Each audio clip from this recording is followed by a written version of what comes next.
All right. I want to talk about getting stronger. So, this more specifically, I want to talk about pathways of communication to an athlete. And I want to break down kind of, you know, how do we communicate most efficiently um, the style and the intent and the intensity and the durations uh, in a program to an athlete. How do we convey that? Um, there's lots of different ways. There's programs that are written just straight percentages. There's programs with RIR, reps in reserve, RPE, just a basic scale of 1 to 10 and how hard did you exert yourself, and then a couple years ago, Ben and I actually started playing around with combining some of that. So we actually did 2 sets of RPE and averaged that score and to be the true score. And what that was is what the athlete felt the exertion was combined with what the coach thought the exertion looked like. And then we had a scale of 7 to 10, and it would work really well for strength movements within that, especially for partner and group style training, or just for people who resonate really well with the RPE system, and want kind of like an accurate second opinion where you're both talking about the same thing and you're not really on 2 different scales. So then I took that and I started playing around with a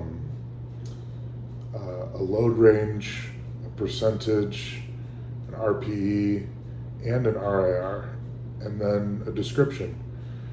And it's not all the time. Actually, very rarely are all. Let's see, 1, 2, 3, 4, 5 of those. It's pretty rare that all 5 of those are filled out. That's kind of overkill on information, but the idea behind it is to more accurately convey the intent and the intensity of the training, right? Because RPE can change, your percentages can change, right? Like if we're on a program for long enough, eventually you need to add something to the estimated max that you're calculating from, because those percentages need to come up. Eventually, you know, your RP8 weights are going to be RP7s and then hopefully RP6s, and it's very easy to get stuck in a mental routine of, oh, well, that number is usually an RP8, and then you kind of have a roadblock and you stay there because that number is RP8, and it's hard to move past that. Same thing with RIR. And then load range as well. I think that one can change a lot too. I think, you can have an athlete be in this range and they're chipping away at those bottom numbers, trying to fill out the top end of that range, and you can just continue to put that range in there week after week after week, as long as they don't get frustrated with seeing that, and as long as they're not overshooters or overachievers or whatever, and so they're always aiming for that top end.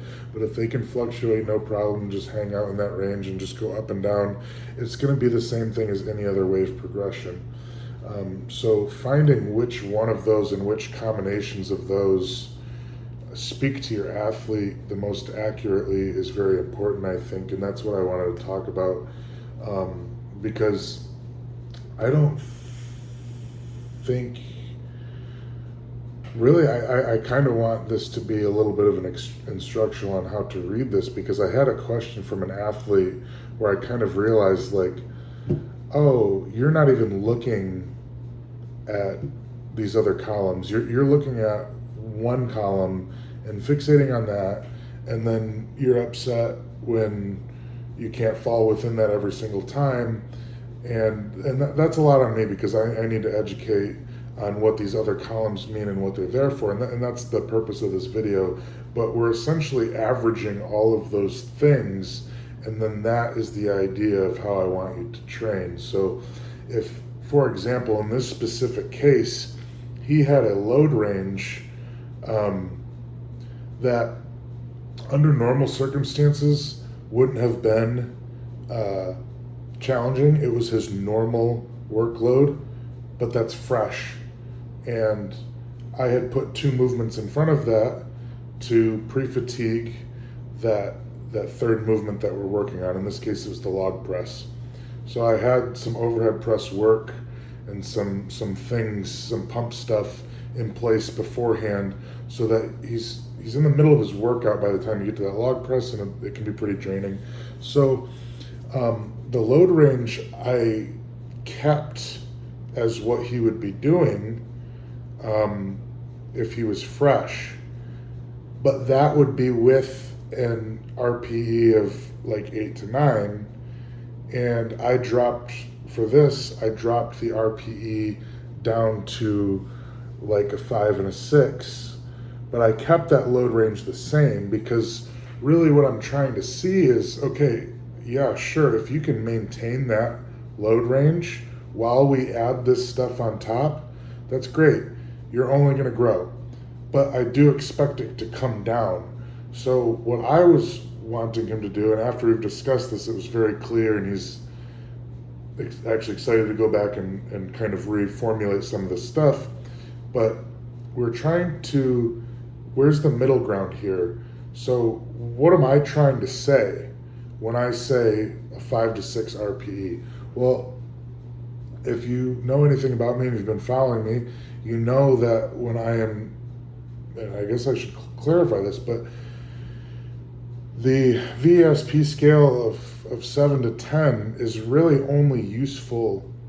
The reason why we use 7 to 10 is because we are only using it to communicate about lifts where we're trying to stimulate maximum strength, where we are over 65, 70% and 80% even, and we are well into that heavy range, right? The heavy lifting territory. If it's an RPE 6, it's not heavy for you. It's not worth talking about in that way. That's not accurate information. So when I say 5 to 6, what does that mean? Well, it means under a 7. And that sounds stupid, but what is a 7? If 7 is the beginning of where our strength work begins, then under that is going to be several things. It's not going to be heavy lifting. It's going to be skill acquisition. It's going to be hypertrophy, or it's going to be speed work, right? Or a combination of those in some way. If you see something, whether it's percentage, and the reason I didn't pick percentage for this is because we haven't tested in a while. We don't really have enough information.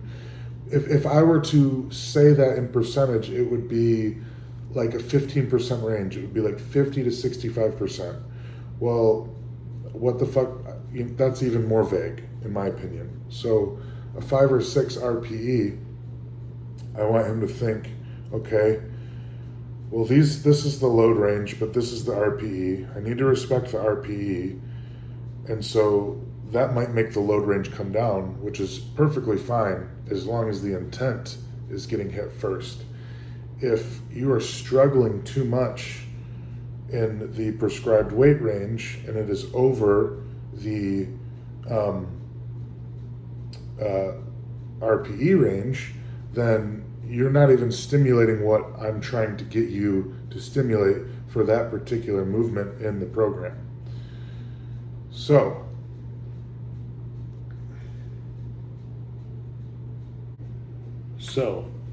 that was a ton of information. I'm going to stop right there, and I'm going to make a part 2 on this where I pull out the whiteboard, show you some real examples on the spreadsheets, and dive into this a little bit more. So thanks for watching. Let me know if you have any questions. You can DM me on Instagram. You can leave them there in the comments. Whatever. If I need to clear something up, whatever, you know the deal. That's it for right now.